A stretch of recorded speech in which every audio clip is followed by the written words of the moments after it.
जय Hind friend.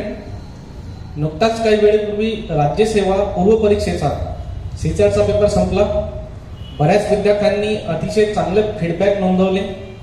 मला असं वाटते की पेपरची काठिण्य पातळी पाहता 55 ते 60 दरम्यानचा जो अटेम्प्ट आहे तो व्यवस्थित असू शकतो. परंतु काही विद्यार्थ्यांचा अटेम्प्ट हा 72 प्लस आहे किंवा 70 प्लस आहे, तर ते तर अतिउत्तमच आहे.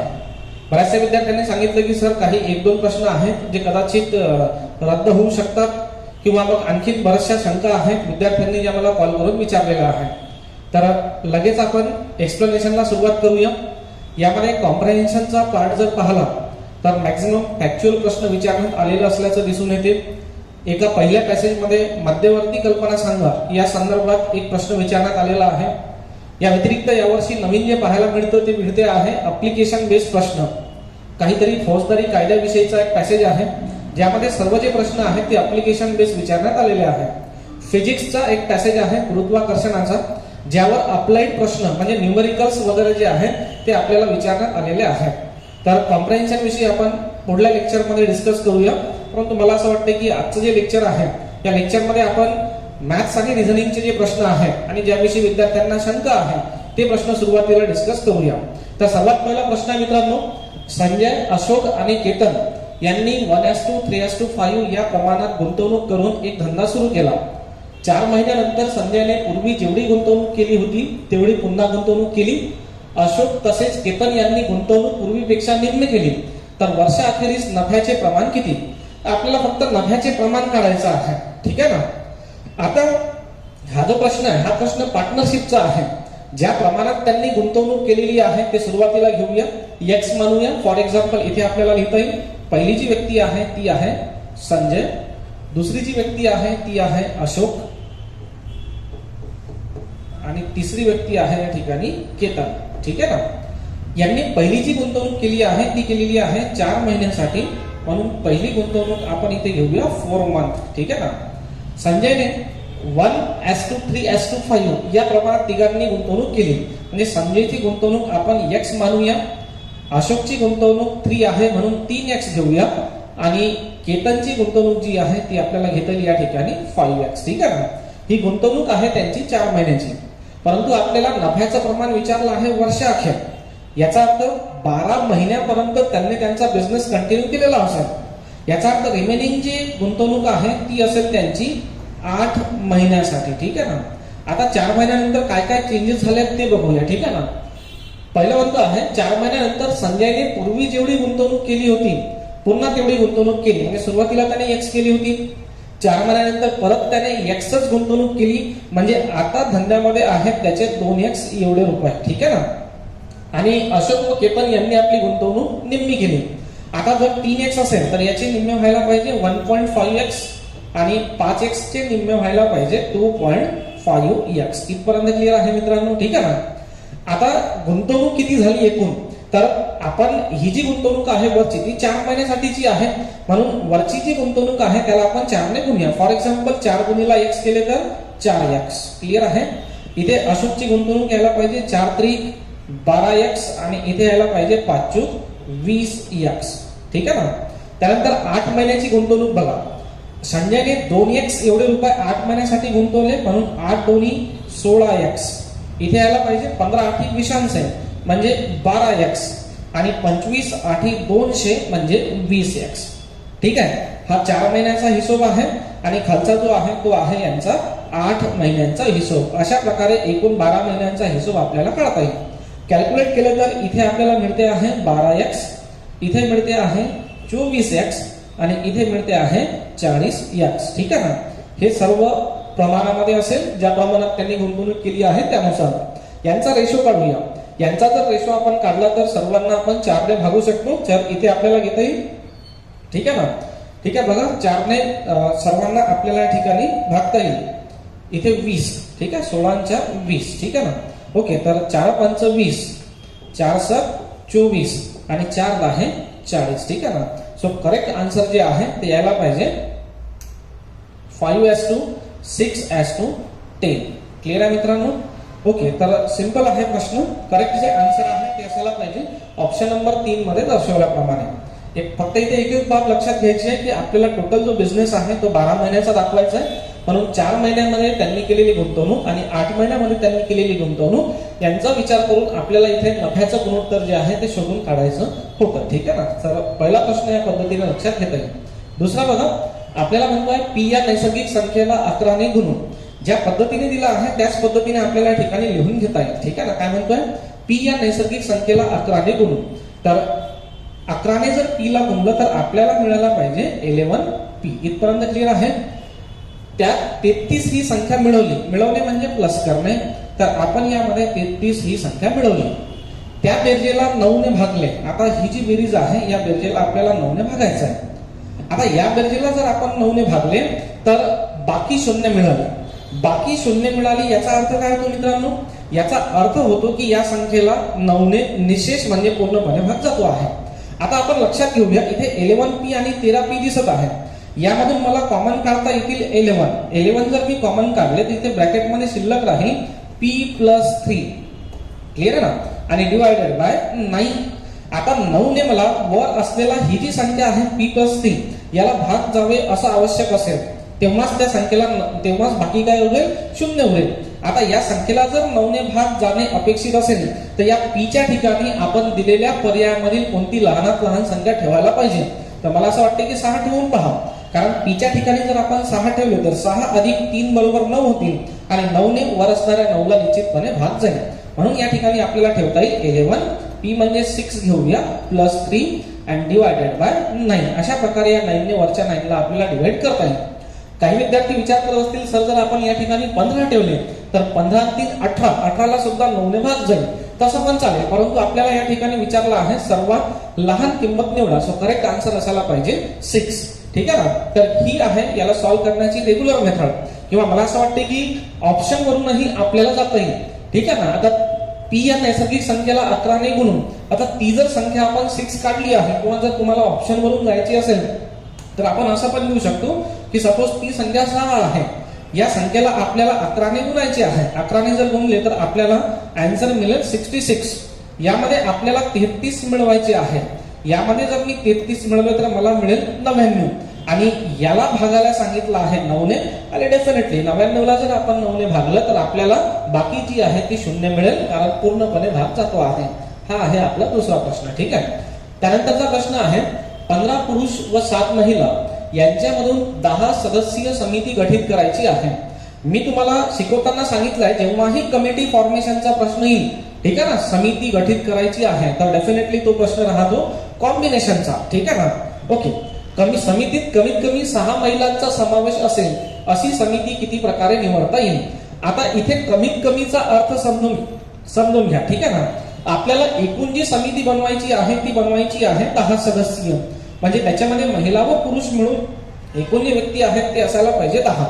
आता महिला कमीत कमी 6 असायला पाहिजे. याचा अर्थ काय, कमीत कमी 6 याचा अर्थ आहे जास्तीत जास्त 6 पेक्षा जास्त सुद्धा चालतील. म्हणजे 6 किंवा त्यापेक्षा जास्त महिला जरी कमिटीमध्ये असल्या तरी आपल्यासाठी इनफ असेल. ठीक आहे ना. आपण काय करूया, महिला व पुरुष यांना अंडरलाईन करूया. ठीक आहे. 15 पुरुष आहेत आणि 7 महिला आहेत यामध्ये. ठीक आहे.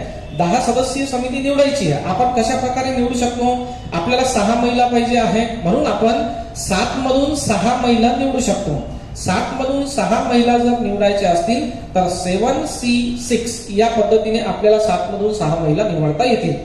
आता बघा, 6 महिला निवडून झाल्या, आपल्याला 4 पुरुष रिक्वायर्ड आहे. इथे आपण लिहूया अँड, आणि आणीचा अर्थ होतो यांच्या भाषेत होतो मल्टिप्लिकेशन. ठीक आहे. कॉम्बिनेशनच्या भाषेत याला म्हणून आपण मल्टिप्लिकेशन. 6 महिला निवडल्या.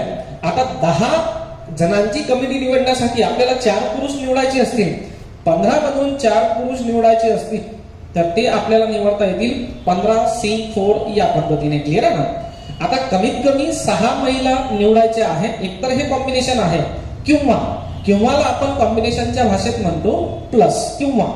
आपण 6 महिला निवडल्या, त्याचप्रमाणे आपण 7 पैकी 7ही महिलांची निवड जी आहे ती या ठिकाणी करू शकतो. तर 7C7 7 महिलांमधून आपण 7ही महिलांची निवड केली.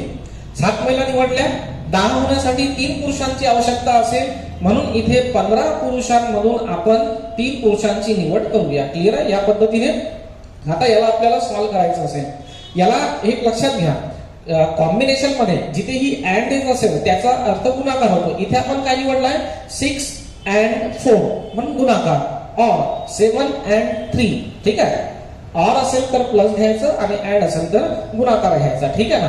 आता याला सॉल्व्ह कसं करायचं, तर याचा फॉर्म्युला आहे. ठीक आहे, एकदा मी फॉर्म्युला तुम्हाला समजून सांगतो पहा. फॉर्म्युला आहे n factorial upon r factorial into n minus r factorial. बस यामध्ये व्हॅल्यू पुट करायच्या.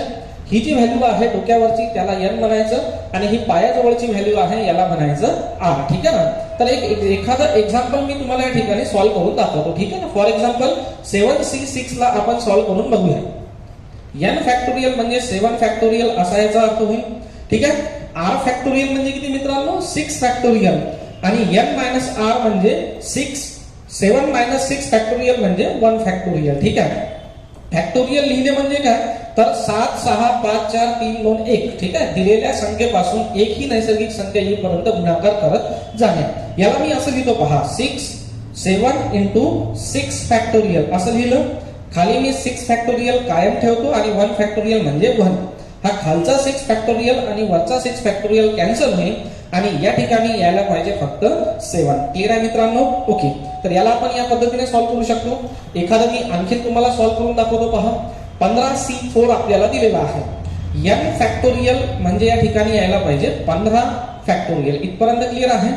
15 मायनस 4 जर आपण केलं तर 11 फॅक्टोरियल n मायनस r असं घेता येईल किंवा सुरुवातीला r घ्या.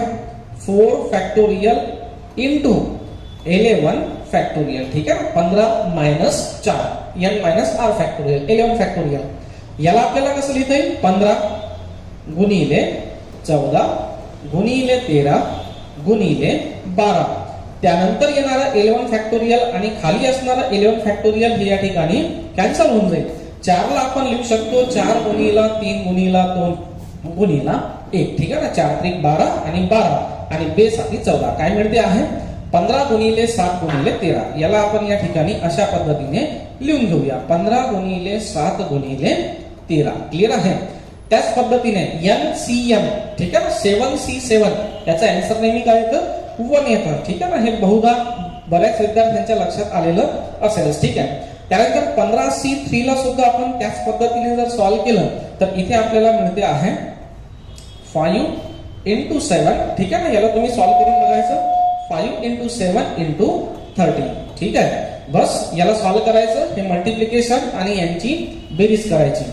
जर या बाजूला दिलेला जो गुणाकार आहे तो आपण सॉल्व्ह केला तर आपल्याला मिळते आहे 9 5 5 5 प्लस. ठीक आहे ना. आणि त्या बाजूचा गुणाकार जर आपण केला तर आपल्याला मिळते आहे 455 4 5 आणि 5.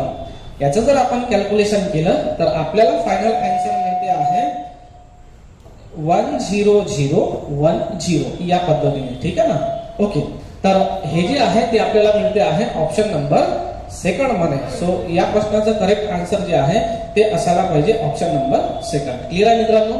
तर कॉम्बिनेशनचा प्रश्न आहे कमिटी फॉर्मेशनचा आणि आपण बऱ्याचदा शिकलो आहे की कमिटी फॉर्मेशन जिथेही विचारलं जाईल तिथे आपण कॉम्बिनेशनला यूज करायचं असेल. ठीक आहे ना. पुढला प्रश्न पहा. पुढल्या प्रश्नामध्ये जो आपल्याला म्हणतो आहे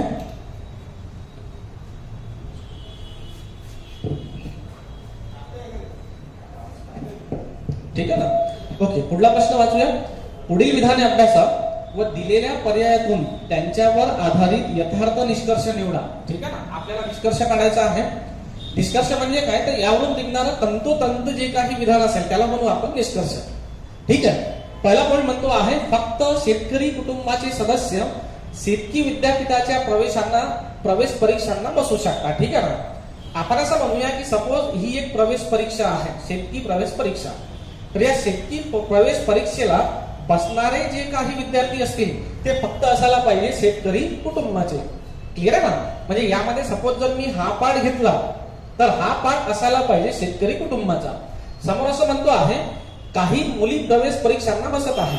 आता शेतकरी कुटुंबातील जे काही एकूण व्यक्ती असतील किंवा जे काही शेतकरी कुटुंबातील व्यक्ती या परीक्षेला अपीड असतील यातील काही मुली ज्या आहेत त्या परीक्षांना बसत आहेत. ठीक आहे ना. इथे घेऊया आपण या ज्या आहेत यातील मुली आहेत ज्या परीक्षांना बसत आहेत. क्लिअर आहे ना.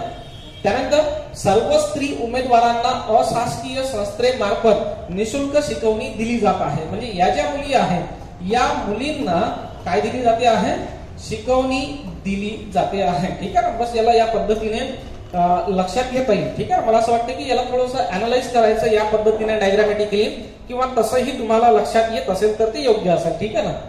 आता ऑप्शन वाचा. पहिला म्हणतो आहे प्रत्येक शेतकरी कुटुंबातील सदस्य परीक्षेला बसत आहे.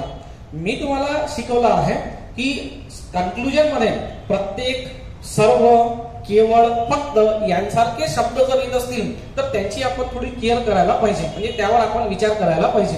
जर आपण विचार केला तर इथं हा जो वर्ड दिसतो आहे प्रत्येक, प्रत्येकमुळे पहिलं जे स्टेटमेंट, पहिलं जे कन्क्लुजन आहे ते या ठिकाणी चूक ठरेल. कारण आपण जर स्टेटमेंटचं अनालिसिस केलं या पद्धतीने तर असं कुठेही दिसून येत नाही प्रत्येक शेतकरी कुटुंबातील सदस्य प्रवेश परीक्षेला बसत आहे. ठीक आहे ना. हा, आपण हे म्हणू शकतो की फक्त शेतकरी कुटुंबाचे सदस्य शेतकी विद्यापीठाच्या परीक्षेला बसू शकतात. म्हणजे जर 100 जर शेतकी कुटुंब, शेतकऱ्यांचं कुटुंब असतील तर त्यापैकी काही जे आहेत त्या परीक्षेला बसू शकतात, म्हणून प्रत्येक हे आपल्याला इथे विचारात घेता येणार नाही. त्यानंतर अशासकीय संस्थेच्या शिकवणी वर्गाला जाणाऱ्या सर्व व्यक्ती मुली आहेत, हे सुद्धा या ठिकाणी आपल्याला विचारात घेता येणार नाही. कारण आपल्याला असं म्हणतं आहे की एक अशासकीय शिकवणी वर्ग आहे. ठीक आहे ना, ज्या वर्गामध्ये मुलंही असतील आणि मुलीही असतील, परंतु हा म्हणतो आहे की त्यामध्ये असणारे जे स्त्री उमेदवार आहेत त्या स्त्री उमेदवारांनाच फक्त काय दिली जाईल, निशुल्क शिकवणी दिली जाईल. पुरुषांचा उल्लेख नाहीये. ठीक आहे ना. म्हणजे आपण असं म्हणूया की संदिग्धता असेल. हे जे कन्क्लुजन आहे हे या कन्क्लुजन विषयी काय असेल, थोडीशी संदिग्धता असेल, म्हणून हे सुद्धा काय असेल या ठिकाणी चुकीचं असेल. डेफिनेटली आपल्याला असं म्हणता येणार नाही. त्यानंतर तिसरं पहा, तिसऱ्यामध्ये दिलेलं आहे स्पर्धा परीक्षेला बसणाऱ्या सर्व विद्यार्थ्यांना अशासकीय संस्थेकडून चालवल्या जाणाऱ्या शिकवणी वर्गात विनाशुल्क शिकवणी मिळते. इथे सर्व विद्यार्थ्यांना हे जे स्टेटमेंट आहे किंवा हे जे वाक्य आहे हे या ठिकाणी चुकीचं असेल. सर्व विद्यार्थ्यांना नाही, फक्त काय स्त्री उमेदवारांना, आणि सर्व विद्यार्थी म्हणजे त्यामध्ये मुली पण आल्या आणि मुले सुद्धा आहेत, म्हणून हे जे निष्कर्ष आहे तिसऱ्या क्रमांकाचं हे सुद्धा चुकीचं असेल. सो करेक्ट असायला पाहिजे वर दिलेल्यापैकी एकही निष्कर्ष माहितीची सुसंगत नाही. दिलेलं जे स्टेटमेंट आहे त्याला जर तुम्हाला व्यवस्थित अनालाइज करता आलं तर निश्चितपणे मला असं वाटते की बाकीचा जो भाग आहे किंवा दिलेले जे ऑप्शन आहे ते वाचून तुम्ही उत्तरापर्यंत पोहोचू शकाल. ठीक आहे ना. पुढला प्रश्न पहा, विनी मोनोरेलने कामाला जाते. प्रश्न वाचूया शांततेने. ठीक आहे ना. मोनोरेलने कामाला जाते. प्लॅटफॉर्मवर पोहोचण्यासाठी तिला एस्केलेटर वापरावा लागतो. मागच्या वर्षी होता एस्केलेटर. ठीक आहे ना. स्पीड टाइम डिस्टन्सच्या प्रश्नामध्ये जर ती 8 पायऱ्या चढली तर तिला वर पोहोचायला 21 सेकंद लागतात. जर ती 13 पायऱ्या चढली तर तिला फक्त 13.5 सेकंद लागतात. जर तिने एकही पायरी चढायची नाही असं ठरवले तर तिला वर पोहोचायला लागणारे सेकंद दर्शवणारा पर्याय निवडा. यामध्ये आपण असं म्हणू शकतो की एस्केलेटर जो आहे तो सुद्धा या ठिकाणी वर जातो आहे आणि सोबतच ही जी व्यक्ती आहे विनी ही सुद्धा चालते आहे. जर ती 8 पायऱ्या चढत असेल तर तिला 21 सेकंद एवढा वेळ लागतो असं या ठिकाणी दिलेला आहे. ठीक आहे ना. आणि जर ती 13 पायऱ्या चढत असेल तर तिला 13.5 एवढा सेकंद वेळ लागत असेल. आता मला सांगा की सपोज जर तिने पायरी चढायचीच नाही असं जर ठरवलं तर तिला लागणारा जो वेळ असेल तो उदाहरणात दिलेल्या वेळांपेक्षा काय असेल, डेफिनेटली जास्त असेल. क्लिअर आहे मित्रांनो. ओके.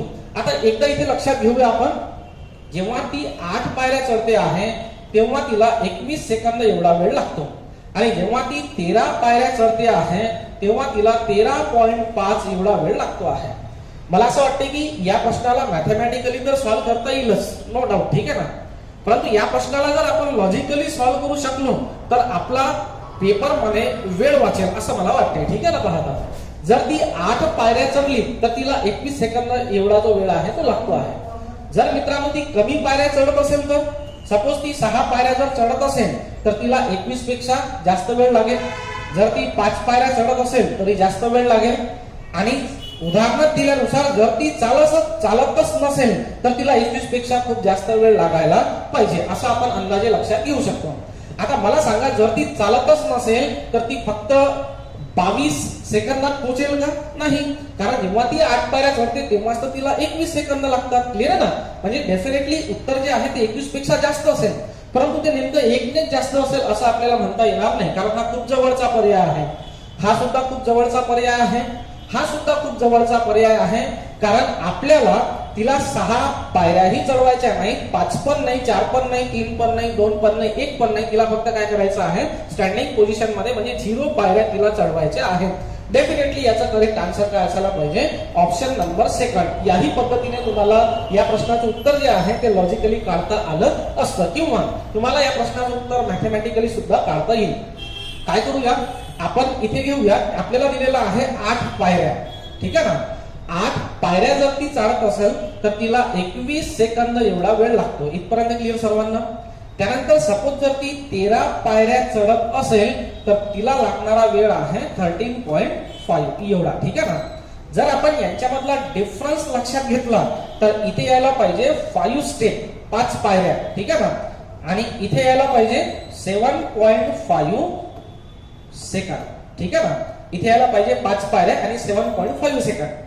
5 पायऱ्या म्हणजे 7.5 सेकंद जर असेल तर एक पायरी चढण्यासाठी लागणारा जो वेळ असेल, ठीक आहे ना, 7.5 ला जर आपण 5 ने भागलं तर इथे यायला पाहिजे 1.5 सेकंद. क्लिअर आहे? आता उदाहरणात ज्या 2 सिच्युएशन दिलेल्या आहेत त्यापैकी कोणत्याही एका सिच्युएशन मध्ये जरी आपण व्हॅल्यू पुट केली तरी सुद्धा आपल्याला आन्सर काढता येईल. ठीक आहे ना? पहा, ती 8 पायऱ्या चढली आहे. ठीक आहे? जर तिला एक पायरी चढायला 1.5 सेकंद लागत असेल तर 8 पायरी चढायला तिला 8 गुणिला 1.5 सेकंद एवढा वेळ लागायला पाहिजे. ठीक आहे ना? आणि प्लस, ठीक आहे ना, प्लस इथे आपल्याला दिलेला आहे 21. क्लिअर आहे मित्रांनो? बस याचं कॅल्क्युलेशन जर केलं तर आपल्याला आपला फायनल आन्सर मिळून जाईल. ठीक आहे ना? 15 8 20 ठीक आहे ना, म्हणजे 12 आणि या ठिकाणी आपल्याला घेता येईल 21. यांची जर बेरीज केली तर आपल्याला मिळते आहे ऑप्शन नंबर सेकंड. निघाला आन्सर. क्लिअर आहे? असं सुद्धा मॅथमॅटिकली आपल्याला करता येईल, किंवा लॉजिकली जरी तुम्हाला सॉल्व्ह करता आलं तर मला असं वाटतं ते जास्त बेटर असेल. क्लिअर आहे? पुढला प्रश्न बघूया.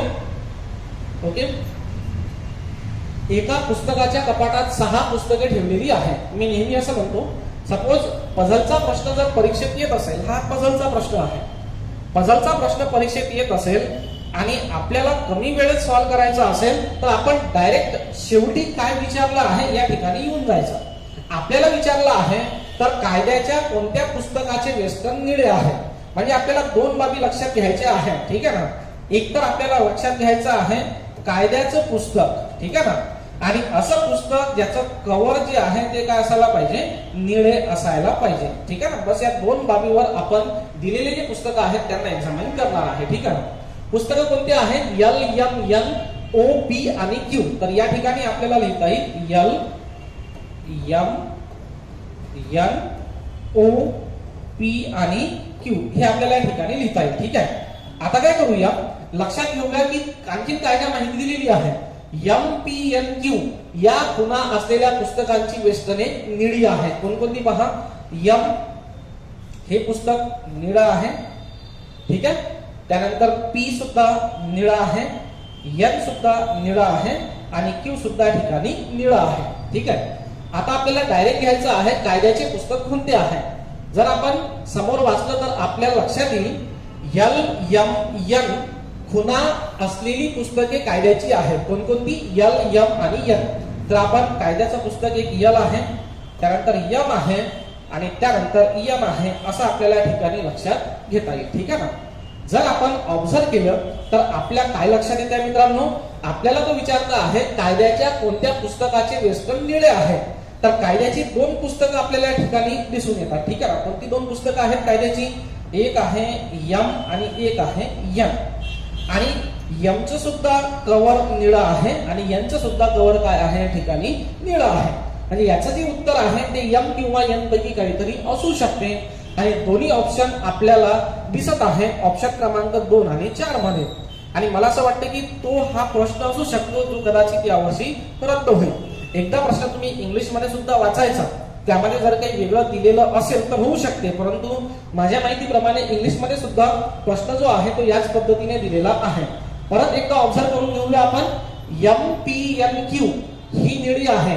एम, PNQ म्हणजे एम आणि एन हे निळे आहेत आणि कायद्याचं पुस्तक जर आपण पाहिलं तर LMN खुणा असलेली पुस्तके कायद्याची आहेत. ठीक आहे, LM आणि N जर आपण इथे ऑब्झर्व केलं तर ही दोन्ही पुस्तके कायद्याची असून दोघांनाही निळं कवरिंग आपल्याला या ठिकाणी दिसते. म्हणून माझ्या माहितीप्रमाणे हा जो प्रश्न आहे हा रद्द व्हायला पाहिजे. क्लिअर आहे मित्रांनो? पुढला प्रश्न बघूया. ठीक आहे, पहा आपल्याला म्हणतो आहे ट्रॅक्टरच्या मोठ्या व लहान चाकाचा व्यास अनुक्रमे 50 सेंटीमीटर व 35 सेंटीमीटर आहे. जेव्हा मोठ्या चाकाचे 21 फेरे पूर्ण होतील तेव्हा लहान चाकाचे किती फेरे पूर्ण होतील. ठीक आहे, आता बऱ्याचशा विद्यार्थ्यांनी हा प्रश्न जॉमेट्रीने सॉल्व्ह केलेला आहे किंवा बऱ्याच विद्यार्थ्यांचा अनसॉल्व्ह राहिलेला असू शकतो. ठीक आहे ना? काय केलं आहे की विद्यार्थ्यांनी एक चाक लक्षात घेतलं आहे या पद्धतीने. ठीक आहे ना? ओके, त्यानंतर एक चाक लहान चाक जे आहे ते असं लक्षात घेतलं आहे. आपल्याला याचा व्यास दिलेला आहे 50 सेंटीमीटर आणि याचा व्यास दिलेला आहे 35 सेंटीमीटर. जेव्हा हे चाक फिरेल तेव्हा त्याने एकूण कापलेलं जे अंतर असेल ती असेल त्या चाकाच्या परिघा एवढं किंवा सर्कम्फरन्स एवढं असं आपल्याला म्हणता येईल. म्हणजे circumference of the circle 2πr हा जो फॉर्म्युला आपल्याला ठिकाणी माहिती असायला हवा. परंतु मला असं वाटते जसं मी तुम्हाला नेहमी असं म्हणतो मॅथ्स मध्ये की एक वेपन्स आहे. ठीक आहे ना? एक वेपन्स आहे, द्विपदी आपण याला म्हणतो किंवा बायनॉमियल म्हणतो. जर ती तुम्हाला व्यवस्थित मांडता आली तर निश्चितपणे बरेचसे प्रश्न जे आहेत ते आपण इझिली सॉल्व्ह करू शकतो. ठीक आहे ना? आता या उदाहरणाला आपण द्विपदी मध्ये कसं मांडू शकतो? आपल्याला म्हणतो आहे एका चाकाचा व्यास 50 सेंटीमीटर आहे. ठीक आहे ना? इथे लिहिला मी 50 सेंटीमीटर आणि लहान चाकाचा व्यास आहे 35 सेंटीमीटर. ठीक आहे ना? मोठ्या चाकाचे 21 फेरे होतात म्हणजे 50 सेंटीमीटर व्यासाच्या चाकाचे जेव्हा 21 फेरे होतील तेव्हा 35 सेंटीमीटर व्यासाच्या चाकाचे किती फेरे होतील. क्लिअर आहे की नाही? आता इथे एक बाब लक्षात घेण्यासारखी आहे मित्रांनो की आपल्याला याला असंच सॉल्व्ह करायचं आहे की काही चेंज करायची आहे. आता आपण प्रमाण शिकतो आहे, एक राहते समप्रमाण आणि एक राहते व्यस्त प्रमाण. समप्रमाणामध्ये एक व्हेरिएबल जर इन्क्रीज होत असेल तर दुसरं व्हेरिएबल सुद्धा इन्क्रीज होते आणि व्यस्त प्रमाणामध्ये एक व्हेरिएबल इन्क्रीज होत असेल तर दुसरं व्हेरिएबल जे आहे ते डिक्रीज होते. आता मला सांगा 50 सेंटीमीटर व्यासाचं जे आहे चाक आहे त्याच्या एकूण 21 फेऱ्या जर होत असतील तर 35 सेंटीमीटर व्यासाचं जे चाक आहे त्याच्या एकूण फेऱ्या या 21 पेक्षा जास्त व्हायला पाहिजे की कमी? डेफिनेटली जास्तच व्हायला पाहिजे, कारण त्याचा आकार काय आहे? लहान आहे. म्हणजे जर आपण आकार जर या ठिकाणी लहान केला, ठीक आहे ना, एक व्हेरिएबल लहान करूया, आकार जर लहान केला तर लागणाऱ्या ज्या गिरक्या आहेत, ठीक आहे ना, फेरे जे आहेत ते जास्त होतील. म्हणजे या ठिकाणी आपल्याला व्यस्त प्रमाण दिसून येते आहे. व्यस्त प्रमाण दिसत असेल तर आपण ही जी द्विपदी आहे या द्विपदीला इथे उलट करतो. म्हणजे या ठिकाणी घेतो आपण x ला आणि या ठिकाणी घेतो आपण 21 ला. ठीक आहे ना? आता यांचा तिरका गुणाकार करूया आणि फायनल आन्सर फाइंड आउट करूया. ठीक आहे ना? काय करता येईल? मला इथे लिहिता येईल x इज इक्वल टू 50 गुणिले 21 भागीला 35. क्लिअर आहे मित्रांनो? 7 त्रिक 21, 7 पाच 35, 5 10 50 आणि 10 गुणिला 3 म्हणजे 30. So correct answer option number 3 मध्ये दर्शवल्याप्रमाणे असायला पाहिजे. ठीक आहे ना? तुम्ही जॉमेट्रीचा जो फॉर्म्युला आहे सर्कम्फरन्सचा 2πr याला सुद्धा यूज करून उत्तर जे आहे ते काढू शकता. परंतु आपण ज्या पद्धतीने शिकतो आहे की शक्य असेल तर द्विपदीमध्ये मांडायचं उदाहरणाला आणि ते जर पॉसिबल असेल तर या पद्धतीने फास्ट मध्ये आपल्याला उत्तर जे आहे ते निश्चितपणे काढता येईल. ठीक आहे, पुढल्या प्रश्नाकडे वळूया. आपल्याला दिलं आहे ए चे घर बी आणि सी यांच्या घराच्या पूर्वेला आहे. आता मित्रांनो हा जर प्रश्न पाहिला तर या प्रश्नामध्ये बरचसं कन्फ्युजन विद्यार्थ्यांना दिसून येते. प्रश्नामध्ये बऱ्याचशा बाबी ज्या आहेत त्या तुम्हाला अज्युम करून घ्यायच्या असतील कारण बऱ्याचशा पॉसिबिलिटी येतात. पहा, ए चे घर बी आणि सी यांच्या पूर्वेला आहे. आता सपोज जर मी या ठिकाणी बी आणि सी ला घेतलं तर ए चं घर जे आहे ते या ठिकाणी असायला पाहिजे. एक तर असं असू शकते किंवा सी वर आणि बी खाली असं सुद्धा असू शकते किंवा बी आणि सी एकाच प्लेसवर या पद्धतीने सुद्धा असू शकतात. ठीक आहे, ए चे घर बी आणि सी यांच्या पूर्वेला आहे. डी आणि ई यांची घरे बी च्या उत्तरेला आहे. म्हणजे बी जर इथे असेल तर इथे असायला पाहिजे डी आणि ई यांची घरे. सकाळी सूर्य वर यायच्या आधी ई च्या 2 मजली घराची छाया डी च्या वर पडते. म्हणजे आपण असं म्हणूया की डी इथे असायला पाहिजे, ई इथे असायला पाहिजे. इकडून जेव्हा सूर्य उगवेल तेव्हा ई च्या घराची जी छाया आहे ती डी च्या घरावर पडते. त्यानंतर म्हणतो आहे ई चे घर सी च्या पश्चिमेला आहे. आता पश्चिमेला म्हणजे आपल्याला या बाजूला नेमकं घ्यायला पाहिजे, परंतु स्टार्टिंग जर पाहिली तर काहीतरी आपल्याला बेसिक अज्युम करावं लागेल असं यामध्ये दिसून येते आहे. म्हणून आपण फक्त एवढं करू शकतो की हा जो डी आणि ई आहे याला आपण या ठिकाणी प्लेस करू शकतो, किंवा याला आपण बी वर आणि सी खाली या पद्धतीने सुद्धा घेऊ शकतो. जर आपण ऑप्शन पाहिले ए चे घर ई च्या पूर्वेला आहे. ठीक आहे, ए चे घर ई च्या पूर्वेला आहे, या ठिकाणी आपल्याला करेक्ट असं दिसून येते आहे. सो या प्रश्नाचा करेक्ट आन्सर असायला पाहिजे ऑप्शन नंबर ए. थोडासा कन्फ्युज करणारा प्रश्न आहे, यामध्ये बऱ्याचशा बाबी ज्या आहेत त्या तुम्हाला मानाव्या लागतील. ठीक आहे, आणि त्याच्या अकॉर्डिंगली आपल्याला उत्तर जे आहे ते काढावं लागेल. हा प्रश्न पहा, या प्रश्नामध्ये आपल्याला मला असं वाटतं की तुम्हाला जर फॉर्म्युले माहिती असतील तर एक रेशो काढायचा असेल, आणि तो रेशो जर लक्षात घेतला तर हे जे आन्सर आहे ते डेफिनेटली आपलं निघेल. ठीक आहे ना, सिंपल प्रश्न आहे, फक्त फॉर्म्युला माहिती असायला हवा. पुढला पहा, महत्वाचा प्रश्न आहे, शांततेने वाचून घेऊया. आपल्याला म्हणतो आहे जिवंत व्यक्तीचे मूत्रपिंड सुरक्षितपणे काढून घेता येते आणि ते मृत्यूच्या दारातील रुग्णाचा जीव वाचवू शकते. मूत्रपिंड प्रत्यारोपण मागणी ही मूत्रपिंडाच्या पुरवठ्यापेक्षा जास्त असते. ठीक आहे ना, पहिला जो पॉइंट आहे तो सर्वांना माहिती आहे. दुसऱ्या पॉइंट मध्ये इन्फॉर्मेशन देतो आहे की जेवढ्या मूत्रपिंडाची रिक्वायरमेंट आहे त्यापेक्षा कमी सप्लाय मूत्रपिंडांचा होतो आहे. ठीक आहे ना, हे लक्षात घेऊन लोकांना स्वतःचे एक मूत्रपिंड विकण्याला प्रतिबंध करणारा भारतातील कायदा रद्द केला पाहिजे. म्हणजे भारतात सध्या कायदा आहे की आपण आपलं एक मूत्रपिंड जे आहे ते नाही विकू शकत, कारण प्रतिबंध करणारा. ठीक आहे ना, असं आपण नाही करू शकत, आणि मागणी आहे की हा कायदा रद्द केला पाहिजे. ठीक आहे ना, का रद्द केला पाहिजे?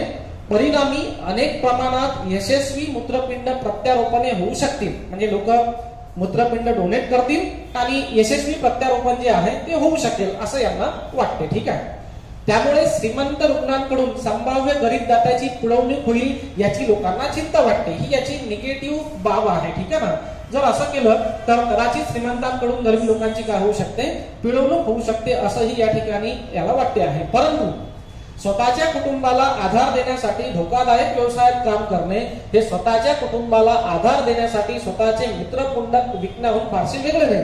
पहा, खूप इंटरेस्टिंग आहे.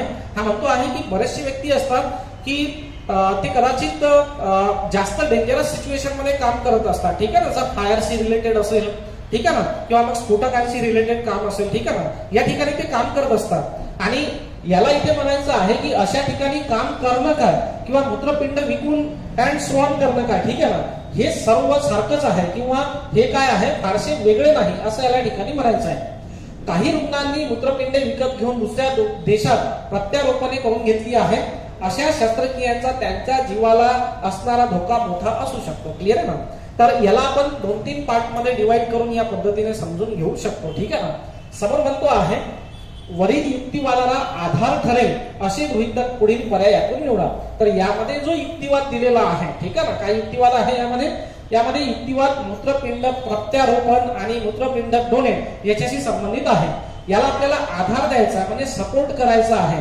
ठीक आहे ना, म्हणजे याच्या बाजूने बोलणारा स्टेटमेंट आपल्याला ठिकाणी निवडायचं असेल. ठीक आहे ना, पहिलं पहा, गरीब लोकांना मूत्रपिंड प्रत्यारोपण करून घेणे शक्य होत नाही असं काहीच नाही. ठीक आहे ना, असं आपण यावरून म्हणू शकत नाही, आणि आपल्याला आधार देणारा निवडायचा आहे. ही बाब आपल्याला इथे लक्षात घ्यायची असेल. दुसरं, भारतातील काही गरीब लोक मूत्रपिंड विक्रीसाठी इच्छुक असतात. काही विद्यार्थ्यांच्या मते कदाचित हे असू शकते, पण कदाचित ऑप्शन नंबर सेकंडला आपल्याला होल्डवर ठेवता येईल. ठीक आहे ना, अनेक देशात तुरळक मूत्रपिंड प्रत्यारोपण यशस्वी होतात. ठीक आहे ना, हे आधार देणारं आहे असं म्हणता येणार नाही. कायद्यातील बदल प्रत्यारोपणातील मूत्रपिंडाच्या पुरेशा पुरवठ्याची हमी देता येईल हे सर्वाधिक स्ट्रॉंग आहे, हे आपण डेफिनेटली या ठिकाणी म्हणू शकतो. क्लिअर आहे ना, कारण या वर जो युक्तिवाद दिलेला आहे त्या युक्तिवादाला काय द्यायचा आहे, आधार द्यायचा आहे. आता वरील युक्तिवादात कायदा दुरुस्त करा असं आपल्याला म्हणता येणार नाही. हा काय म्हणतो आहे, कायद्यातील बदल म्हणजे जो कायदा आहे त्यामध्ये काही बदल करावे जेणेकरून मूत्रपिंडाच्या प्रत्यारोपणासाठी पुरवठ्याची हमी देता येईल. इथे जे सिच्युएशन आहे त्या सिच्युएशन मध्ये आपल्याला रिक्वायरमेंट पेक्षा डिमांड जी आहे, ठीक आहे ना, सप्लाय जो आहे तो कमी असल्याचं आपल्याला दिसते आहे. परंतु कायद्यात जर बदल केला तर कदाचित ही जी पुरवठ्याची जी हमी आहे ती आपल्याला देता येईल. ठीक आहे ना, तर हे अत्याधिक स्ट्रॉंग वाटते वाटते आहे आणि निश्चितपणे आधार देते आहे, म्हणून ऑप्शन नंबर 4 जे आहे ते या ठिकाणी करेक्ट असेल. ठीक आहे ना. नेक्स्ट पहा, जिनाने एका स्तंभात 4 नैसर्गिक संख्या लिहिल्या. प्रत्येक वेळी त्यातल्या 3 सर्वांना बेरजेच्या समान संधी मिळतील. अशा प्रकारे निवडून तिने त्या त्रिकुटांची बेरीज केली आणि तिला 186, 206, 215 आणि 194 या बेरजा मिळाल्या. जिनाने लिहिलेली सर्वात मोठी संख्या निवडा. ठीक आहे ना. मोठी संख्या घ्यायची आहे. आपण कोणत्याही 4 संख्या इथे विचारात घेऊ शकतो. फॉर एक्झाम्पल आपण असं म्हणूया की सर समजा त्या संख्या असतील ए, बी, सी आणि डी. सपोज या त्या 4 संख्या आहेत. आता समोर तो म्हणतो आहे प्रत्येक वेळी यातल्या 3 सर्वांना बेरजेच्या समान संधी मिळतील. 3 सर्वांना बेरजेच्या समान संधी मिळतील म्हणजे जसं सुरुवातीला आपण ए प्लस बी प्लस सी यांची बेरीज केली. क्लिअर आहे ना. ओके. त्यानंतर प्रत्येकाला समान संधी मिळायला पाहिजे. त्यानंतर बी सी डी आपल्याला घेता येईल. बी प्लस सी प्लस डी या पद्धतीने घेता येईल. ठीक आहे ना. त्यानंतर आपल्याला सी डी ए या पद्धतीने घेता येईल. ठीक आहे ना. C D A. क्लिअर आहे. आणि आता शिल्लक काय राहिलं? शिल्लक राहिलं एबीडी. एबीडी कुठे दिसत नाही, म्हणून इथे आपण घेऊया ए प्लस बी प्लस डी. अशा प्रकारे आपण यांची काय केलेली आहे? बेरीज केलेली आहे. यापेक्षा जास्त कॉम्बिनेशन या ठिकाणी पॉसिबल नसतील. प्रत्येकामध्ये आपण एबीसी किंवा मग बीसीडी प्रत्येकाला आपण 3-3 वेळा काय दिला या ठिकाणी स्कोप दिलेला आहे. ठीक आहे ना. हे तुम्हाला बऱ्यापैकी दिसून येते आहे. आता हा म्हणतो आहे की जर आपण यांची बेरीज केली तर बेरजेमध्ये आपल्याला काय दिसून येते की एक बेरीज आहे 186. ठीक आहे ना. दुसरी बेरीज आहे 206. तिसरी बेरीज आहे 215 आणि एक बेरीज आहे 194. ठीक आहे ना. या यांच्या बेरजा आपल्याला दिला आहे. काय करता येईल? आपल्याला सर्वात मोठी संख्या काढायची आहे. सध्या परिस्थितीत आपल्याला जे दिसते आहे त्यामध्ये मला असं वाटतं की आपण या सर्वांची बेरीज करायला पाहिजे. यांची जर बेरीज केली तर या ठिकाणी आपल्याला मिळेल थ्राइस ए plus B plus C plus D. ठीक आहे ना. थ्राइस ए plus B plus C plus D आणि यांची जर बेरीज केली तर ती मिळेल आपल्याला 801. ठीक आहे ना. हा 3 जर या बाजूला आपण नेला तर तो भागाकारात जाईल आणि इथे शिल्लक राहील A plus B plus C plus D is equal to 801 भागिले 3. आणि जर आपण 801 ला 3 ने भागलं तर आपल्याला आन्सर मिळेल 267. ठीक आहे ना. खाली लिहितो मी या ठिकाणी. आपण जर हे केलं तर 267 हे आपल्याला आन्सर मिळेल. जर A plus B plus C plus D is equal to 267 असेल आणि आपल्याला हा काय म्हणतो आहे सर्वात मोठी संख्या कोणती? सर्वात मोठी संख्या जर आपल्याला काढायची असेल तर यामधून सर्वात लहान जी संख्या आहे ती आपल्याला मायनस करावी लागेल डायरेक्ट. क्लिअर आहे का? किंवा तुम्ही यामधून यांची बेरीज यांची बेरीज यांची बेरीज आणि यांची बेरीज मायनस करून ए बी आणि सी डी या सर्वांच्या इंडिव्हिज्युअल किमती सुद्धा काढू शकता, परंतु तिथे आपला वेळ जास्त जाऊ शकतो. म्हणून आपण डायरेक्ट यामधून 186 ला काय करू या ठिकाणी मायनस करूया. ठीक आहे ना. आणि ही जर वजाबाकी आपण केली तर आपल्याला फायनल आन्सर मिळेल या ठिकाणी 81 जे आपल्याला ऑप्शन नंबर 3 मध्ये दिसते आहे. क्लिअर आहे मित्रांनो. तर सोपी आहे प्रश्न. फक्त या ठिकाणी बऱ्याच विद्यार्थ्यांना याचा अर्थ लक्षात आलेला नव्हता. ठीक आहे ना. तर तो आपण या पद्धतीने या ठिकाणी लक्षात घेऊया. क्लिअर आहे. ओके. तुम्ही इंडिव्हिज्युअल व्हॅल्यू सुद्धा काढू शकता, परंतु इंडिव्हिज्युअल व्हॅल्यू काढण्यामध्ये वेळ खूप जास्त जाईल. त्यामुळे सर्वात मोठी संख्या जर काढायची असेल तर सर्वात लहान संख्या यामधून काय करावी लागेल? मायनस करावी लागेल. ठीक आहे ना. नेक्स्ट पहा. जॉमेट्रीशी संबंधित हा प्रश्न आहे. सोपी प्रश्न आहे. यामध्ये आपल्याला तो विचारतो आहे ए चा अँगल किती डिग्रीचा असेल ते सांगा. ठीक आहे ना. एकदा वाचून घेऊया. आपल्याला म्हणतो आहे study the accompanying figure showing overlapping equilateral. ठीक आहे ना. समभुज त्रिकोण आहे असं याला म्हणायचं आहे. समभुज त्रिकोण मध्ये प्रत्येक अँगल जो आहे तो असतो 60 डिग्रीचा. म्हणजे जर आपण इथे हा अँगल लक्षात घेतला तर हा पण 60 चा असायला पाहिजे. हा लक्षात घेतला तर हा सुद्धा 60 चा असायला पाहिजे आणि हा जर घेतला तर हा सुद्धा 60 चाच असायला पाहिजे. आपल्याला ए ची व्हॅल्यू विचारली आहे म्हणजे मला असं वाटतं की आपल्याला हा जो ट्रायंगल आहे या ट्रायंगलला फोकस करावा लागेल. ठीक आहे ना. सुरुवातीला आपण स्ट्रॅटेजी आखून घेऊया की आपल्याला काय काढावं लागेल. हा 60चा आहे. जर आपण यस हा अँगल कितीचा आहे हे काढू शकलो तर यस अधिक 60 अधिक ए इज इक्वल टू 180 असं आपण लक्षात घेऊ शकतो. कारण त्रिकोणाच्या तिन्ही कोणांच्या मापांची बेरीज ही काय राहते 180 राहते. क्लिअर आहे मित्रांनो. ओके, तर या पद्धतीने आपण जाऊया. आपलं टार्गेट असेल यस हा जो अँगल आहे हा कितीचा आहे ते काढणे हे आपलं टार्गेट असेल. क्लिअर आहे ना. पहा आपल्याला जर हा पूर्ण अँगल पाहिला तर हे रेषीय जोडतील कोण आहेत म्हणून एकूण यांची जी बेरीज आहे ती यायला पाहिजे 180. ठीक आहे ना. इथे पी जो आहे तो घेऊया आपण 60चा. ठीक आहे. तर हा 72 आणि 60 यांची जर बेरीज केली तर इथे यायला पाहिजे 132. ठीक आहे. 72 आणि 60 132. आपण इथून इथपर्यंत आलो. आपल्याला क्यूला विचारात घ्यायचा. जर आपण क्यूला विचारात घेतलं तर हा पूर्ण जो अँगल आहे तो 180चा व्हायला पाहिजे.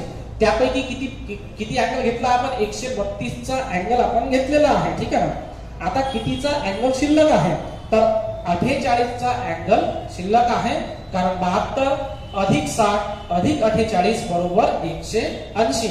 म्हणून या ठिकाणी आपण असं लिहून घेऊया की क्यूचा जो अँगल आहे तो यायला पाहिजे 48 डिग्रीचा. ठीक आहे ना. आपण लिहूनही याला समजून घेऊ शकतो परंतु वेळ खूप जास्त जाईल त्यामुळे आपण या पद्धतीने डायग्राम वरून समजून घेण्याचा प्रयत्न करतो आहे. क्लिअर आहे मित्रांनो. ओके, आता जसं आपण या बाजूला अँगल काढला आहे तसाच आपण या बाजूचाही अँगल काढण्याचा प्रयत्न करूया. ठीक आहे. हा आर काढूया. ठीक आहे. बघा हा 59चा आहे. हा कितीचा असायला पाहिजे 60चा असायला पाहिजे आणि हा पूर्ण जो अँगल आहे हा असायला पाहिजे 180चा. ठीक आहे ना. कॅल्क्युलेट करा. ठीक आहे. हा 60 आणि हा 9चा तर इथे यायला पाहिजे 9 आणि 6 5 14. ठीक आहे ना. 149. क्लिअर आहे.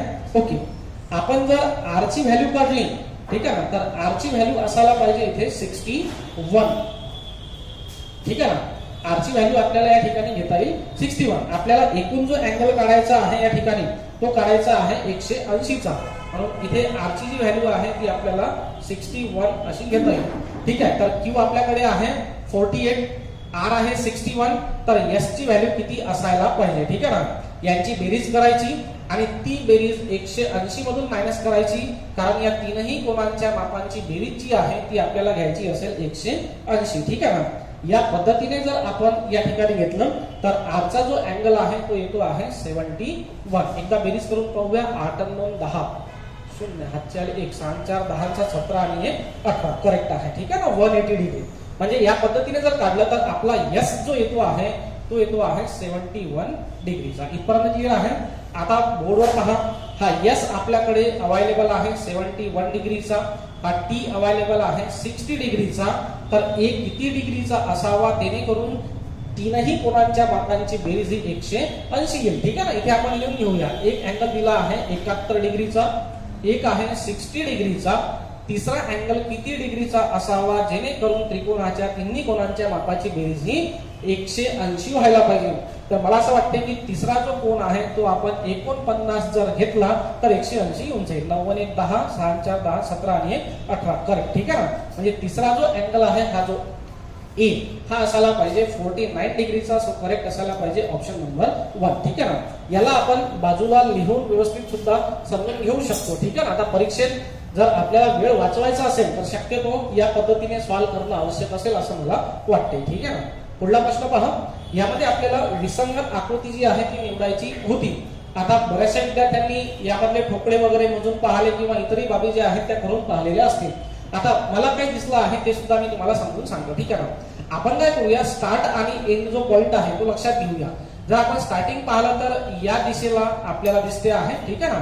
आणि हे जर पाहिलं तर हे आपल्याला या दिशेला दिसते आहे. ठीक आहे ना. म्हणजे या पद्धतीने आपल्याला ते दिसते आहे. इथे जर आपण ऑब्झर्व केलं तर हे या दिशेला दिसते आहे आणि हे दिसते आहे आपल्याला खालच्या दिशेला. क्लिअर आहे. इथे जर ऑब्झर्व केलं तर या दिशेला दिसते आहे आणि एक वरच्या दिशेला दिसते आहे. ठीक आहे. काय लक्षात येतो आहे की इथे या ज्या दोन्ही रेषा आहेत या दोन्ही रेषा कुठेतरी इंटरसेक्ट होतात जर आपण त्यांना वाढवलं तर अकॉर्डिंग टू देअर डायरेक्शन. इथे जर आपण पाहिलं तर याची डायरेक्शन ही आहे आणि याची जी डायरेक्शन आहे ती आहे ही. यांना जर आपण किती जरी वाढवलं तरी त्या एकमेकांना छेदणार नाही. किंवा आपण असे म्हणू शकतो की सर या एकमेकांना इथे छेदतात तर 90 डिग्रीचा अँगल फॉर्म करतात. इथे यांचा या छेदणार नाही त्यामुळे अँगलची काही पॉसिबिलिटी या ठिकाणी नसेल. ठीक आहे ना. याही पेक्षा काही वेगळं लॉजिक असू शकते कदाचित, ठीक आहे ना. परंतु मला असं वाटतं की प्रथम दर्शनी जे काही लक्षात येते आहे ते यावरून व्यवस्थितरित्या आपल्याला काढता येईल, ठीक आहे ना. ओके, पुढला प्रश्न बघूया. पुढला प्रश्नात आपल्याला म्हणतो आहे यस जवळ काही रंगीबेरंगी शिंपले आहेत, यातील 1/3 शिवाय 14 शिंपले, ठीक आहे ना. 14 शिंपले तिने पी ला दिले, पीने यातील 1/3 शिवाय, ठीक आहे. आता पूर्ण जर प्रश्न वाचला तर असं लक्षात येते की ऑप्शन वरून जाणे थोडं बेटर राहील, ठीक आहे ना. ऑप्शन वरून गेल्यास थोडं फास्ट मध्ये आपल्याला आन्सर काढता येईल, परंतु ऑप्शन एलिमिनेट करता येतात का याचा सुद्धा आपण विचार करूया. त्याने विचारला आहे प्रश्न यस कडे मुळात असलेल्या शिंपल्यांची संख्या निवडा, ठीक आहे ना. यस कडे सुरुवातीला किती शिंपले होते ते आपल्याला करायचं. आता स्टार्टिंग आहे, यस जवळ काही रंगीबेरंगी शिंपले आहेत. आपण मानूया की त्याच्याकडे 195 शिंपले आहेत. यातील 1/3 1/3 जर आपण केलं तर 9 आणि 10 आणि 5 15, ठीक आहे ना. याला सुद्धा आपण डिवाइड करू शकतो, ठीक आहे ना. आता 210 जर घेतलं तर याचा सुद्धा आपल्याला काय करता येईल, 1/3 करता येईल. पहिले आपण चेक करून घेऊया की 3 ने भाग जाणाऱ्या संख्या कोणत्या आहेत. जवळपास सर्वांनाच 3 ने भाग या ठिकाणी जातोय. आता फक्त 3 ने भाग जाऊनच चालणार नाही, तर समोर म्हणतो आहे पी ने यातील 1/3 म्हणजे त्याचा जो 1/3 निघेल त्याचा सुद्धा 1/3 आपल्याला काढता यायला पाहिजे. आणि हे सर्व प्रॉब्लेम पूर्णपणे सॉल्व्ह केल्यानंतर सर्वात शेवटचा पॉइंट म्हणतो आहे आर ला क्यू कडून 14 शिंपले मिळाले. म्हणजे असं ऑप्शन यसचं निवडा की शेवटच्या कॅल्क्युलेशन मध्ये आर हा क्यू ला 14 शिंपले देत असल्याचं दिसायला पाहिजे, ठीक आहे ना. ऑप्शन नंबर सेकंड पासून सुरुवात करूया, ठीक आहे ना. आपण असं म्हणूया की ही जी यस नावाची व्यक्ती आहे या व्यक्तीकडे 210 शिंपले आहेत. यातील 1/3 शिंपले जे आहेत ते काढून घेऊया, ठीक आहे ना. ते काढलं तर 7 × 21 म्हणजे या ठिकाणी आलं 70, ठीक आहे ना. ओके, इथे लिहूया आपण 70. ओके, 1/3 शिवाय 14 जादा शिंपले, जादा म्हणजे बेरीज करावी लागेल, ठीक आहे ना. इथे जर आपण यांची बेरीज केली तर ती येते आहे 84, ठीक आहे ना. एवढे जे शिंपले आहेत ते कोणाला दिल्या गेले, ते दिल्या गेलेले आहेत पी ला. इथपर्यंत क्लिअर आहे का सांगा. म्हणजे आता पी कडे शिंपले किती आहेत मित्रांनो, 84. पण आता पी ने काय केलं, पी ने यातील 1/3 शिवाय 11 जादा शिंपले. आता आपण पी चा हिशोब करूया, ठीक आहे ना. पी कडे अवेलेबल शिंपले आहेत 84, ठीक आहे ना. याचं आपल्याला 1/3 घ्यायचं असेल, ठीक आहे ना.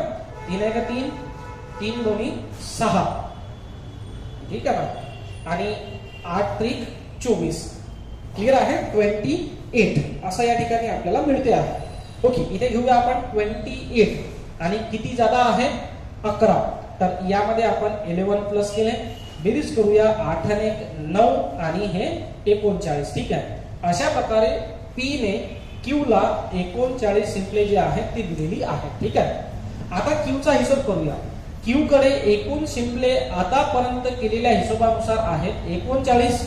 समोरचं स्टेटमेंट म्हणते आहे क्यू ने यातील 1/3 शिवाय एक जादा शिंपला, ठीक आहे. 1/3 1/3 जर केलं तर 13 × 39 म्हणजे इथे यायला पाहिजे 13 आणि एक जास्तीचा दिला आहे म्हणजे 13 + 1 म्हणजे एकूण शिंपले दिलेले आहेत 14 पी ने, सॉरी क्यू ने.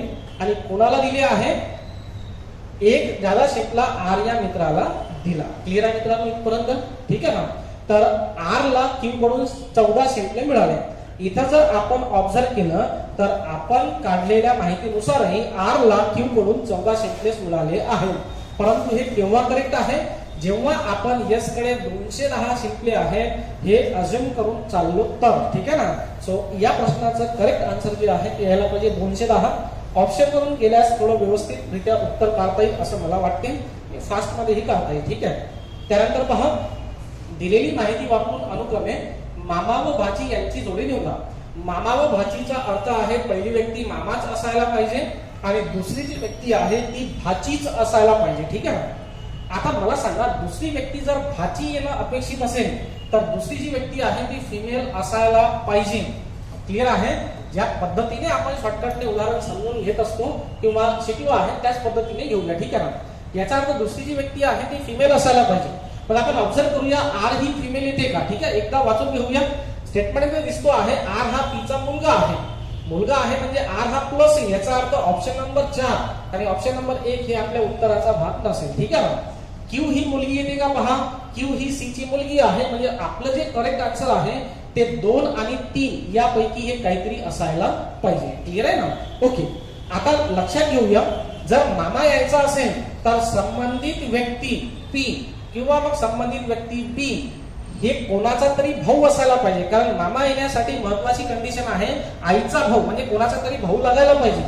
जर आपण इथे पीचा विचार केला, ठीक आहे ना, तर प्रॉब्लेम मध्ये पाहूया आपण. ठीक आहे, यस आणि पी हे जोडपे आहे. क्लिअर आहे ना? काय दिसते आपल्याला? यस आणि पी हे जोडपे आहे. ओके, क्यू बद्दल वाचूया. क्यू ही सी ची मुलगी आहे. ठीक आहे, क्यू ही सी ची मुलगी आहे.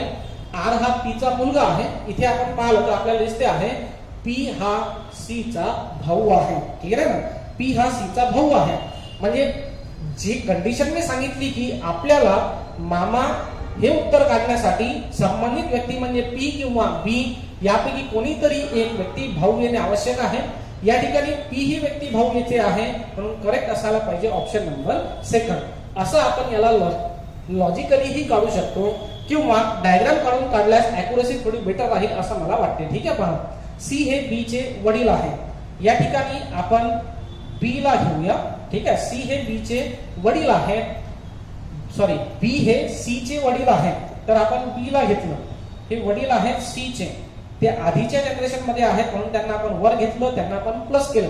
परंतु सी त्यांचा मुलगा नाही, याचा अर्थ सी त्यांची मुलगी असेल. ओके, पी हा सी चा भाऊ आहे. पी हा सी चा भाऊ आहे म्हणून याला आपण प्लस करूया. ए आणि बी हे जोडपे आहे.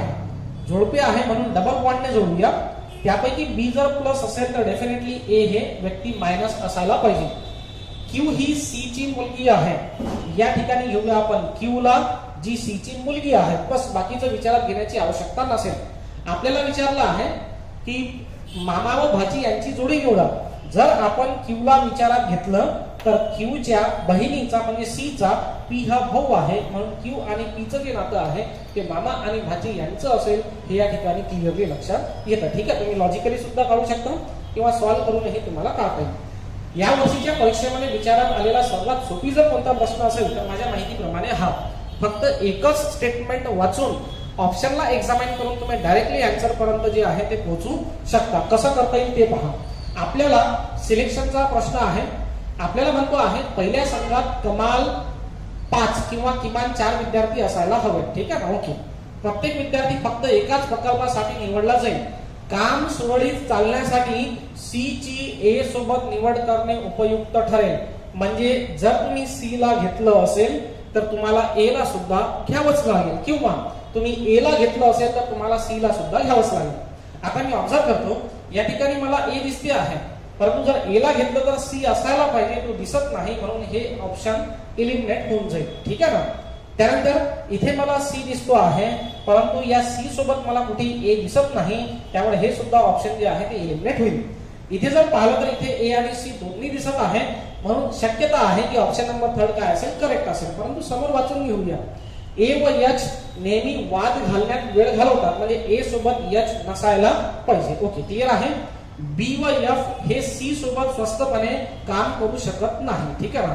बी व एफ हे सी सोबत स्वस्तपणे काम करू शकत नाही. तर हे याला पण या कंडिशन मध्ये पण ते बसते आहे आणि इथे सुद्धा बसते आहे. त्यानंतर दिलं आहे ई हा ए व डी यांच्यासोबत आरामात काम करू शकतो. ई हा ए व डी यांच्यासोबत, आता ई आणि डी जर असेल तर इथे ए येणं आवश्यक होतं. इथे ऑब्झर्व करूया आपण, ई आणि डी दिलेला आहे आणि ए सुद्धा आपल्याला ठिकाणी दिसतो आहे, म्हणजे हे इलिमिनेट होईल. So this is the correct one. ठीक आहे ना? सिंपल आहे. जर तुम्ही पहिला पॉइंट सी ए सोबत निवड करणे उपयुक्त ठरेल हा जरी पॉइंट तुम्ही व्यवस्थित लक्षात घेतला तर मला असं वाटते की या करेक्ट आन्सर पर्यंत तुम्ही डेफिनेटली पोहोचू शकाल. क्लिअर होत आहे मित्रांनो? सिंपल आहे प्रश्न. ठीक आहे ना? आणि पूर्ण प्रश्न वाचून जर आपण सॉल्व्ह केला तर डेफिनेटली करेक्ट उत्तरापर्यंत आपल्याला पोहोचताच येईल. पुढला प्रश्न बघूया सिलॉलिझमचा. ठीक आहे ना? सोपी प्रश्न आहे. आपल्याला म्हणतो आहे ऑल रोड्स आर बसेस. ठीक आहे ना? ऑल रोड्स इथे घेऊया आपण आर बसेस. ठीक आहे, व्हेन डायग्राम में समजून घेऊया. सम बसेस आर कार्स. सम बसेस आर कार्स. सम आहे म्हणजे इंटरसेक्टिंग पोर्शन दिसला पाहिजे. ठीक आहे. सम कार्स आर डेज. इथे घेऊया सम कार्स आर डेज. त्यानंतर दिसते आहे ऑल डेज आर नाईट्स. ठीक आहे ना, ऑल डेज आर नाईट्स. ठीक आहे ना. ओके, जर व्हेन डायग्राम काढली तर ती या प्रकारची असेल. पहिला पॉइंट, सम नाईट्स आर बसेस. नाईट्सचा सर्कल हा आहे, बसचा सर्कल हा आहे. दोघांचं एकमेकांशी इंटरॅक्शन काहीच नाहीये. ठीक आहे ना, कुठलाही संबंध नाहीये, त्यामुळे हे चुकीचं असेल. क्लिअर आहे किंवा ते पॉसिबिलिटी मध्ये घेता येईल. सम नाईट्स आर कार. नाईटचा सर्कल आणि कारचा सर्कल या ठिकाणी इंटरसेक्ट होताना दिसतो आहे, म्हणून some nights are car is the correct one. Some days are buses. डेचा सर्कल आणि बसेसचा सर्कल पूर्णपणे विभक्त असल्यामुळे हा सुद्धा काय असेल, रॉंग असेल. सो करेक्ट आन्सर असायला पाहिजे फक्त दुसरं, जे आपल्याला ऑप्शन नंबर 3 मध्ये दिसते आहे. क्लिअर होत्या मित्रांनो? सिंपल प्रश्न आहे. मला असं वाटतं की सिलॉजिझम वर खूप सोपी प्रश्न या प्रकारचा यांनी सेट केलेला होता. जर डायग्राम करेक्ट असेल तर डायग्रामला पाहूनच उत्तर जे आहे ते डेफिनेटली आपल्याला व्यवस्थित काढता येतील. कुठेही नॉट्सची पेअर वगैरे नाहीये किंवा कुठेही पॉसिबिलिटीज वगैरे दिलेल्या नाही. ठीक आहे ना. नेक्स्ट पहा, हा एक खूप मजेदार प्रश्न आहे. एका कुटुंबातील फक्त कॉफी पिणाऱ्या सदस्यांची संख्या चहा पिणाऱ्या सदस्यांच्या निम्मे आहे आणि फक्त चहा पिणाऱ्या व्यक्तींची संख्या कॉफी पिणाऱ्या सदस्यांच्या निम्मे आहे. सेट थेरी म्हणूया किंवा मग आपण व्हेन डायग्राम म्हणूया. ठीक आहे ना. याची जर आपण डायग्राम काढली तर डायग्रामॅटिकली हा जो प्रश्न आहे हा समजून घेणे थोडासा सोपी जाईल. ठीक आहे ना. या ठिकाणी घेऊया आपण कॉफी पिणारे व्यक्ती. ठीक आहे, आणि या ठिकाणी घेऊया आपण चहा पिणारे व्यक्ती. ठीक आहे. आता आपल्याला काहीतरी अज्युम करावं लागेल. हा काय म्हणतोय, फक्त कॉफी पिणारे. आता फक्त कॉफी पिणारे म्हणजे सपोज मी या ठिकाणी जर एक संख्या लिहिली x, तर x ही संख्या कॉफी आणि चहा पिणारे या दोघांचं निर्देशन करेल. ठीक आहे ना. मला जर फक्त कॉफी पिणारे व्यक्ती जर मला या ठिकाणी इंडिकेट करायचे असतील तर मला या रेड सर्कलच्या बाजूला म्हणजे या ठिकाणी मला ते मेन्शन करता येतील. ठीक आहे ना. ओके, एकत्र कुटुंबातील फक्त कॉफी पिणाऱ्या सदस्यांची संख्या चहा पिणाऱ्या एकूण सदस्यांच्या निम्मे आहे. आपण असं मानूया की समजा चहा पिणारे व्यक्ती आहेत 100, 1000, 10, 50 काही पण घेता येईल. ठीक आहे ना. आता फक्त कॉफी पिणारे जे आहे ते एकूण चहा पिणाऱ्यांच्या निम्मे आहे. 100ची जर निम्मे आपण घेतले तर ते व्हायला पाहिजे या ठिकाणी 50. इथपर्यंत क्लिअर आहे? ओके, समोर म्हणतो आहे फक्त चहा पिणाऱ्या व्यक्तींची संख्या कॉफी पिणाऱ्या सदस्यांच्या निम्मे आहे. आता कॉफी पिणारे एकूण किती असायला पाहिजे, तर मला असं वाटते की आपल्याला हे ऍडजस्ट करावं लागेल की सर कॉफी पिणारे सुद्धा किती आहेत, 100च आहे. हे आपलं अझम्पशन आहे. कॉफी पिणारे आणि चहा पिणारे हे आपण अज्युम करतो आहे. फक्त कॉफी पिणारे जर 100 असतील तर चहा पिणारे यांच्या निम्मे असायला पाहिजे, म्हणजे इथे आपल्याला घेता येईल 50. इथपर्यंत क्लिअर आहे? आता कॉफीच्या सर्कलमध्ये एकूण बेरीज 100 येण्यासाठी आपल्याला या इंटरसेक्टिंग पोर्शन मध्ये 50 ही संख्या घ्यावी लागेल. पहा आता कॉफीच्या सर्कलमध्ये 100 यायला पाहिजे. 50 आणि 50 यांची बेरीज केली तर कॉफीच्या सर्कलमध्ये 100 आहे. चहाच्या सर्कलमध्ये 100 घेण्यासाठी 50 + 50 असं आपल्याला 100 या ठिकाणी घेता येईल. क्लिअर आहे ना? आता एक एक पॉइंट वाचूया आणि लक्षात ठेवूया. एकतर कॉफी किंवा एकतर चहा, एकतर कॉफी किंवा एकतर चहा किंवा दोन्ही पिणाऱ्या व्यक्तींची संख्या फक्त कॉफी किंवा फक्त चहा पिणाऱ्या एकूण संख्येच्या तिप्पट आहे. ठीक आहे ना? एकतर कॉफी, क्लिअर ना? एकतर कॉफी किंवा एकतर चहा किंवा दोन्ही पिणाऱ्या व्यक्तींची संख्या. एकतर कॉफी म्हणजे आपण इथे घेऊया 50. ठीक आहे ना? एकतर चहा म्हणजे इथे घेऊया आपण 50 आणि एकतर दोन्ही म्हणजे 50. ठीक आहे ना? यांची जी संख्या आहे ती फक्त कॉफी किंवा चहा पिणाऱ्यांच्या तिप्पट आहे. यांची जर बेरीज केली तर किती येते मित्रांनो, 150. आणि फक्त चहा पिणारे किती आहेत, 50. किंवा फक्त कॉफी पिणारे किती आहेत, 50. यांच्याही काय दिसते आहे, तिप्पट दिसते आहे. म्हणून पहिलं जे आहे ते करेक्ट आहे असं लक्षात येईल. ठीक आहे ना? दुसरं वाचा. फक्त कॉफी पिणाऱ्या आणि फक्त चहा पिणाऱ्या व्यक्तींची एकूण संख्या कॉफी व चहा दोन्ही पिणाऱ्या संख्येच्या दुप्पट आहे. ठीक आहे ना? फक्त कॉफी पिणारे किती आहे, 50. फक्त चहा पिणारे किती आहे, 50. ठीक आहे ना? या व्यक्तींची एकूण संख्या किती झाली, हे 100. ही संख्या कॉफी व चहा दोन्ही पिणाऱ्या, कॉफी व चहा दोन्ही पिणाऱ्या किती आहे, 50. यांच्या दुप्पट आहे. पहा, ही संख्या यांच्या काय आहे, दुप्पट आहे. म्हणून दुसरं सुद्धा ठिकाणी करेक्ट असल्याचं लक्षात येते आहे. क्लिअर आहे मित्रांनो? सिंपल आहे. एक व्यवस्थित डायग्राम काढता यायला पाहिजे आपल्याला. त्या डायग्राम नुसार दिलेले जे ऑप्शन आहेत किंवा जे निष्कर्ष आहेत ते ऑब्झर्व केले तर आपल्याला उत्तरापर्यंत पोहोचता येईल. एक शेवटचा प्रश्न बघूया पहा. आपल्याला दिसतो आहे सणाला पूर्ण झालेल्या सत्रात तिच्या विद्यार्थ्यांच्या इतिहास आकलनाच्या कार्यमानाची तुलना करायची होती. बरं, ठीक आहे. समोर म्हणतो आहे संबंधित कृती व स्वाध्याय यांच्या दस्ताऐवजांचे व त्यांच्या तिने केलेल्या वर्ग कार्याच्या नोंदीचे विश्लेषण केले आहे. ठीक आहे ना. मला असं वाटतं की हा जो पोर्शन आहे इथपर्यंत, ठीक आहे ना, त्याला फक्त टाइम कन्झ्युमिंग आहे. फक्त तुम्हाला वाचायचं आणि सोडून द्यायचं, नाही वाचला तरी चालेल. तिला आढळले की या सत्रात आशूचे कार्यमान बिनाच्या तुलनेत वरच्या पातळीचे आहे. आपण इथे त्यांना अरेंज करूया. ठीक आहे ना. इथे मी लिहितो आशू. ठीक आहे. आशूचे कार्यमान बिनाच्या तुलनेत वरच्या पातळीचे आहे. ठीक आहे. म्हणजे आशू वर यायला पाहिजे, बिना खाली यायला पाहिजे. करीमचे कार्यमान धर्माच्या कार्यमानाच्या तुलनेत खालच्या पातळीचे आहे. म्हणजे धर्मा इथे वर यायला पाहिजे आणि करीम जी व्यक्ती आहे ती या ठिकाणी खाली यायला पाहिजे. कारण करीमचे कार्यमान धर्माच्या तुलनेत खालच्या पातळीचे आहे. कर्माला वर घेतला आपण, करीमला खाली घेतलं. ठीक आहे. त्यानंतर आहे बिनाचे कार्यमान करीमच्या कार्यमानापेक्षा खालच्या पातळीचे आहे. आता बिनाचे कार्यमान करीमच्या कार्यमानापेक्षा खालच्या पातळीचे जर असेल तर मला असं वाटते की या ठिकाणी आपल्याला करीमला प्लेस करता येईल आणि या ठिकाणी आपल्याला धर्माला प्लेस करता येईल, परंतु डेफिनेटली असेल असं म्हणता येणार नाही. ठीक आहे. नेक्स्ट आहे बिनाचे कार्यमान करीमच्या कार्यमानापेक्षा खालच्या पातळीचे आहे आणि आशूचे कार्यमान माईकच्या कार्यमानापेक्षा वरच्या पातळीचे आहे. आशूचे कार्यमान माईकच्या परिणामापेक्षा वरच्या पातळीचे आहे. तर आपण इथे सुद्धा माईकला प्लेस करू शकतो किंवा माईकला आपण या सुद्धा प्लेस करू शकतो. म्हणजे माईकची जी पोझिशन आहे ती या ठिकाणी डेफिनेट नसेल. कारण लास्ट पॉइंटला म्हणतोय आशूचे कार्यमान माईकच्या कार्यमानापेक्षा वरच्या पातळीचे आहे. जर मी माईकला इथे घेतलं तरी आशू वरच्या पातळीचाच झाला आणि मी माईकला इथे घेतलं तरी सुद्धा आशू जो आहे तो वरच्या पातळीचाच झाला. ठीक आहे ना. ओके. पहिला पॉइंट म्हणतो आहे माईकच्या कार्यमानाबाबत पुरेशी माहिती नसल्यामुळे या पाचांचा चढता क्रम लावता येणार नाही. करेक्ट आहे. यांचा आपल्याला चढता क्रम लावता येणार नाही. निश्चितपणे कार्यमानाच्या बाबतीत उतरता क्रम लावल्यास खात्रीने बिना चौथ्या क्रमांकावर आहे असं म्हणता येणार नाही. कारण 1, 2, 3, 4 आणि 5 ही 5व्या क्रमांकावर सुद्धा असू शकते किंवा चौथ्यावर सुद्धा असू शकते. ठीक आहे. आशूचे कार्यमान इतरांच्या तुलनेत निश्चितपणे इतर चौघांच्या वरचढ आहे असे खात्रीने म्हणता येणार नाही. करेक्ट, नाही म्हणता येणार आपल्याला असं. ठीक आहे. लास्ट आहे माईकचा विचार केला नाही तर धर्माचे कार्यमान, माईकचा विचार केला नाही तर धर्माचे कार्यमान करीम व बिना यांच्यापेक्षा निश्चितपणे वरचढ आहे. ठीक आहे ना. ओके. तर आपण असं म्हणूया हे सुद्धा करेक्ट आहे. माईकचा जर आपण विचार केला नाही तर धर्माचे जे कार्यमान आहे ते करीम आणि बिना यांच्यापेक्षा डेफिनेटली काय आहे, वरचढ आहेच. आता आपण वाचूया की प्रश्न काय विचारलाय. या माहितीच्या आधारे पुढील विधानांपैकी कोणते विधान सत्य नाही.